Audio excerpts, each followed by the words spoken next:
Bonjour. Bon, j'étais dehors. Il fait pas très beau, mais au moins il fait meilleur que ces derniers mois. Je suis ravie d'être là. Ça commence à venir, la joie de faire les lives, même si c'est pas encore là où je suis le plus à l'aise, mais c'est pas grave. Et donc on va parler du sujet du jour qui est le changement. Et en particulier, on va parler des changements qui sont plutôt voulus, attendus, vers lesquels on a envie d'aller, même si c'est pas toujours évident. Parce que finalement, les changements qui sont subis, c'est plus des changements qui vont peut-être aller plutôt dans le sujet de la résilience qu'on a vu la semaine dernière. Donc voilà, plutôt ces changements-là qu'on veut opérer, mais pour lesquels on sent qu'il y a des résistances, on sent qu'il y a des choses qui font que, ouais, on veut y aller et en même temps, on procrastine ou on a du mal ou on se trouve des excuses, etc. Euh, ou simplement, on va y aller, mais ça fait peur quand même, quoi. Dans les exemples qu'on m'avait donnés, parce que c'était un des sujets qu'on m'avait donné dans les suggestions que j'avais demandées. Voilà, il y a l'église qui se met à sonner maintenant, c'est pas grave. Oui, dans les exemples qu'on m'avait donnés, il y avait le fait de changer de travail, le fait de changer de région, le fait de se mettre à son compte. Il y avait aussi le fait euh, de vouloir avoir un autre enfant, en même temps se mettre à son compte. Donc voilà, il y avait plein de changements comme ça qui se passaient. Et ce sont des changements du coup qui sont voulus par les personnes, mais qui vont vraiment générer pas mal de peur, d'inquiétude, de résistance, etc. Donc on va aller voir ça. Comment est-ce qu'on peut accueillir ces changements avec plus de sérénité? Donc déjà, il faut revenir à pourquoi il y a des résistances. Pourquoi quand il y a un changement, il y a des résistances. J'espère qu'on m'entend bien avec cette église qui s'est décidée à sonner maintenant. Il est plus midi, mais c'est pas grave. Donc, une des choses qui peut être apportée sur ce sujet, de pourquoi il y a tant de résistance, c'est que même si on apprécie que les choses varient, quand ça change trop, que c'est un changement qui est vraiment fondamental en quelque sorte, eh ben, notre cerveau il va paniquer. Notre inconscient va paniquer, on va avoir peur parce qu'on va faire de l'inconnu. Et quelque part, l'inconnu, c'est vraiment quelque chose qui nous fait peur parce que le travail premier de notre cerveau, ça va être de nous mettre en sécurité, de nous protéger. Et donc, dans l'inconnu, comment est-ce qu'on peut protéger quelqu'un? Prenons l'exemple d'un garde du corps. Le garde du corps, il va connaître tout l'emploi du temps de la personne qui le protège, qui surveille. Il va connaître tous les lieux où va cette personne, les angles qui sont problématiques, là où il peut y avoir des risques. Il va tout analyser en avance pour être le plus préparé possible au cas où il se passe quelque chose. Si d'un seul coup on lui dit « Ah non, changement de planning, on va là, on n'y a jamais été », le pauvre il panique, il se dit « Mais comment je vais faire moi pour protéger cette personne alors que je connais pas l'endroit ?» Ça devient très difficile en fait, même s'il est le meilleur garde du corps du monde. Et du coup, ce qui se passe, c'est que notre cerveau, pour se sentir en sécurité, ou en tout cas qu'il assure notre sécurité, notre protection, il a besoin de contrôler. Il a besoin de contrôle. Et le contrôle ne passe que par des choses qu'on peut maîtriser et des choses qu'on connaît. Donc dès qu'on rentre dans des choses qu'on ne connaît pas, la maîtrise, elle s'en va, et là, panique quoi, panique totale. Donc, j'espère qu'on n'entend pas trop le vent non plus. Il y a un petit vent, une petite brise qui passe. Donc voilà, ça c'est le but du cerveau. Et quand je parle de protection, vous allez me dire, dans la vie de tous les jours, il n'y a personne qui va nous attaquer forcément tout de suite, je change de région, il n'y a pas mort d'homme, etc. Oui, sauf que notre cerveau, notre inconscient veut protéger notre intégrité physique, mais aussi les identités que l'on porte, les croyances que l'on a, tout ce qu'il associe à nous en fait, tout ce qui fait qu'on s'identifie à quelque chose, il veut protéger tout ça. Je crois que j'en avais déjà parlé dans une vidéo il y a longtemps. Et donc, dès que quelque chose change, dès qu'on change d'entourage, dès qu'on change d'environnement, dès qu'on change de métier, donc d'identité, ben, ça crée comment dire, un peu un tsunami. Il y a tout qui change en fait. Il y a tout qui va être à recalibrer. Et donc notre cerveau, il va passer son temps à imaginer des scénarios catastrophes pour essayer de prévoir. Et en même temps, c'est un côté un peu malin de sa part qui est, plus on imagine des scénarios catastrophes et plus on est en train de se dire « Ouh là là, est-ce que c'est une bonne idée en fait? Est-ce que j'ai vraiment envie de me lancer là-dedans? Je suis pas sûre en fait. Peut-être que je devrais attendre d'être prêt. Peut-être que je devrais attendre d'avoir assuré le terrain. Peut-être que je devrais attendre, je sais pas, n'importe quoi. D'être plus riche ou d'avoir plus de temps. Ou, bref, toutes les raisons possibles et imaginables qu'on pourrait se dire pour délayer le moment où on va faire ce changement. Parce que finalement, la seule chose sur laquelle on a la maîtrise, c'est le quand on va le faire, éventuellement. Il y a des changements qui sont peut-être moins évidents sur le timing, mais si c'est quelque chose qu'on va mettre en marche nous-mêmes, peut-être voilà, c'est la dernière chose sur laquelle on a la maîtrise. Et finalement, pouvoir le repousser dans le temps, là, on a le contrôle. C'est une hypothèse à vérifier. Donc voilà, pourquoi on a toutes ces résistances au changement. Et donc, comment on fait pour aller vers ces choses-là qui nous appellent, où on sait que si on veut changer de métier, c'est pour faire quelque chose qui va plus nous intéresser, nous correspondre davantage. Si on veut avoir un enfant, c'est parce que il y a cet appel d'agrandir la famille, de vivre quelque chose de nouveau. Si on change de région, c'est parce qu'aussi, c'est pareil, on a trouvé quelque chose qui nous intéressait et on est obligé de passer par là, quoi. Donc finalement, comment on fait pour le faire avec plus de sérénité? Parce que ça va se faire, et parce qu'il n'y a pas de raison non plus de retarder les choses pendant 3 siècles. C'est maintenant qu'on a envie de ce changement. Donc une des pistes qu'on peut voir, c'est que notre inconscient, lui, il voit pas la réalité de la même manière que notre esprit logique. Notre esprit logique, il va se dire, ok, je vais avoir ce boulot, il va être payé tant, je sais pas, c'est un CDI par exemple, tout ça, c'est très bien. C'est parfait, c'est ce que je veux. Et l'inconscient, il se dit, ah ouais, mais alors du coup, en plus, tu changes de région, tu vas plus voir tes copains, tu vas être plus loin de ta famille, tu sais pas encore où tu vas habiter, est-ce que tu crois vraiment que les gens ils vont être sympas là-bas, est-ce qu'on va vraiment être bien? Moi, je sais pas. Parce que lui, sa réalité, c'est l'expérience vécue. Donc c'est tout ce qu'il a déjà éprouvé dans le passé, ou ce qu'il éprouve dans le présent, mais pas encore ce qu'il éprouve dans le futur. Du coup, là où c'est à nous d'être malins maintenant, c'est de rendre ce qu'on désire très présent, très vivant dans notre esprit, pour qu'on en ait envie, enfin que notre inconscient il en ait envie. Donc, imaginez les émotions qu'on va ressentir et se les faire vivre. Même si on en appelle à d'autres choses qu'on a déjà vécues, parce qu'on a déjà vécu de la joie, parce qu'on a déjà vécu de la paix, parce qu'on a déjà vécu toutes les émotions plutôt positives, imaginables, on se plonge là-dedans et on les associe à ce changement. Et donc là, on est en train de dire à notre cerveau, à notre inconscient, tiens, regarde, ça va être comme ça va être vraiment chouette, je me réjouis, ça va être trop bien.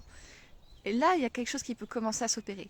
Donc, on peut faire des visualisations, on peut faire des méditations guidées qui nous amènent à ressentir ça. On peut faire, les gens qui font des vision boards, c'est aussi des choses qui leur procurent des émotions positives, donc ils s'imaginent déjà dans cette scène-là. On peut aussi discuter avec des gens qui sont heureux d'avoir fait des changements comme ça pour essayer de s'identifier à eux et à ce qu'ils vivent et le prendre pour soi, pour que notre inconscience se dise ok, c'est bon, c'est validé, cette expérience-là, on va la vivre, elle est bien, elle est sécuritaire. Hello David, je peux te poser la question, on m'entend bien avec le vent? Pour être sûr que je parle pas dans le vent, tiens.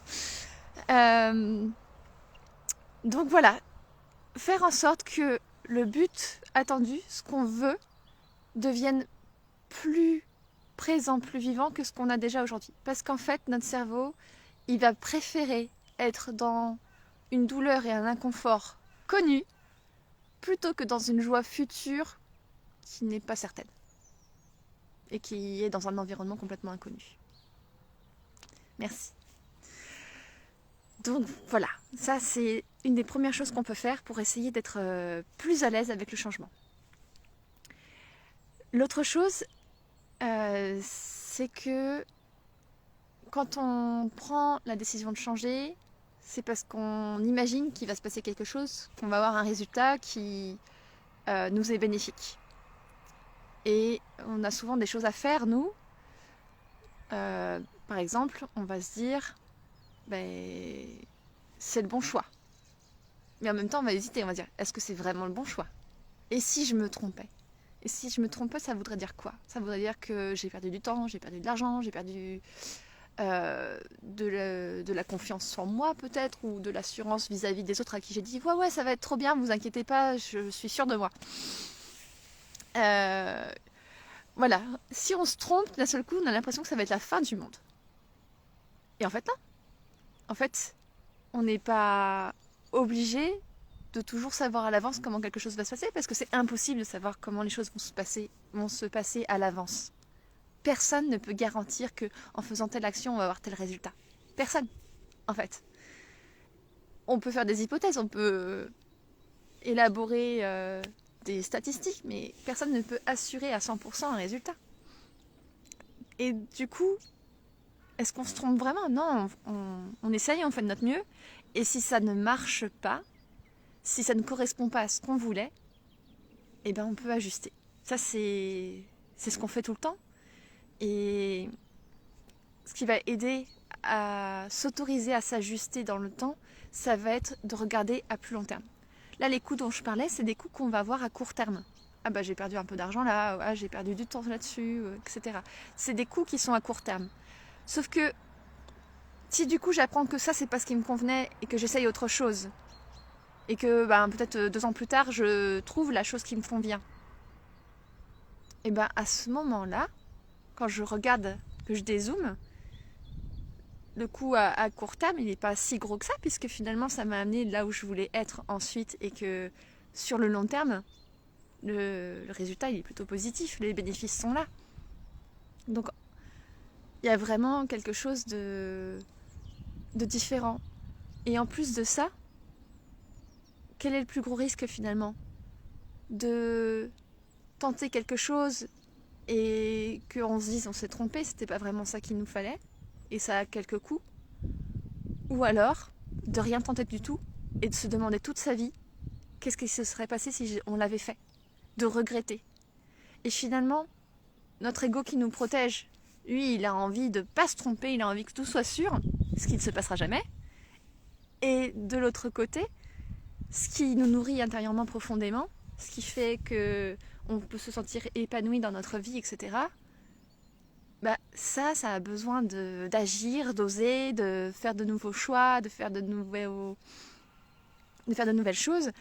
Et pour le coup, le regret, c'est ce qui va le plus ruiner notre intérieur, notre être intérieur profond qui a envie d'expérimenter la vie, quoi.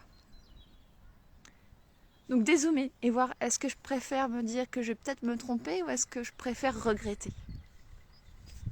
C'est un choix personnel, on est d'accord. Juste de remettre les choses en perspective. L'autre chose, c'est que on peut se dire, voilà, je me lance à fond, je fais tout ce que je peux. Par exemple, notamment quand on se lance dans une nouvelle activité, comme là, je l'ai fait, et comme d'autres veulent le faire. Bon, et si j'échoue? Si j'y mets toute mon énergie, je fais tout ce que je peux, et j'échoue, quoi. J'y arrive pas. Déjà, on a déjà parlé de l'échec, mais l'échec, il ne se produit qu'à partir du moment où on arrête d'essayer.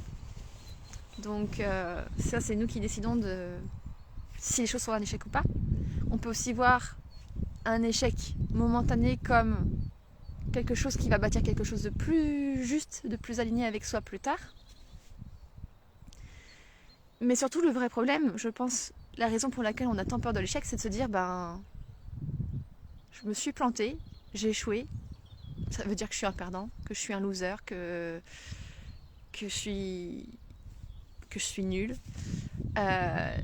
D'une action qui n'a pas réussi, on en déduit quelque chose sur nous. Et en fait, ça, c'est pas vrai. C'est juste peut-être que c'était pas la bonne chose pour nous à ce moment-là, ou que c'était pas la bonne chose dans la bonne manière. Et à partir du moment où l'échec, c'est juste un résultat, un feedback, et ben on ajuste avec ça, on construit avec ça, et ça veut plus rien dire de nous. Nous, la seule chose qu'on peut faire avec ça, c'est ok, comment je le transforme, comment je persévère, qu'est-ce que je peux en apprendre. Voilà, tout ça, c'est ce que nous, on peut faire. Mais ça dit rien de nous, de cette planté avant. De toute façon, il y a plein d'histoires qui montrent à quel point des gens qui ont échoué monumentalement à certaines choses ont réussi d'autres choses derrière. Donc, c'est vraiment un instantané de la situation où « Ah, ça n'a pas marché. Bon, qu'est-ce qu'on fait pour que ça marche maintenant ?» Voilà, ça c'est, je dirais, les choses les plus importantes que j'avais à dire. Qu'est-ce que j'aurais pu oublier d'intéressant ? Si c'est intéressant ce que je raconte, bien sûr. Oui, une dernière chose peut-être, c'est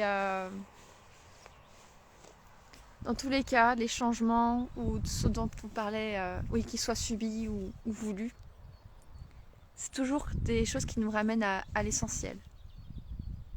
Voilà, si ça marche pas, qu'est-ce que je garde au fond de moi qui est plus important que tout et qui me fait garder l'envie d'être en vie, d'être dans la joie, de pouvoir être heureux dans le présent. Finalement, moi je trouve que les deux derniers sujets, celui-ci, sont très, très liés et on peut vraiment les regarder ensemble pour avoir les différentes perspectives. Mais voilà, toujours revenir à l'essentiel parce que quand on est dans notre essentiel, on se dit même si ça n'a pas marché, ça peut marcher autrement ou alors je peux essayer autre chose. Mais toujours, je vais dans la direction qui est importante pour moi. Et c'est ça le plus important. Et l'autre chose que je voulais dire par rapport à ça, c'est que du coup, notre cerveau qui veut tout contrôler, qui veut nous protéger au maximum, s'il met vraiment tout en place pour que tout soit bien contrôlé et qu'on ne subisse pas des choses trop difficiles ou qu'on soit trop dans l'inconnu, le problème c'est que quand il va y avoir un changement, il va quasiment toujours forcément du coup être subi. Et s'il est subi, ça va être plus difficile d'être adaptable, d'être résilient si on n'a pas l'habitude d'aller vers l'inconnu, d'oser faire des nouvelles choses, d'oser reconstruire après des choses où on s'est trompé, où on a échoué. Donc c'est quand même intéressant d'aller au-delà de nos résistances pour être plus apte à vivre avec les imprévus qui arrivent tout le temps, parce que c'est la vie, quoi. On ne prévoit pas tout. Je crois que ce sera le mot de la fin, à part s'il y a des questions.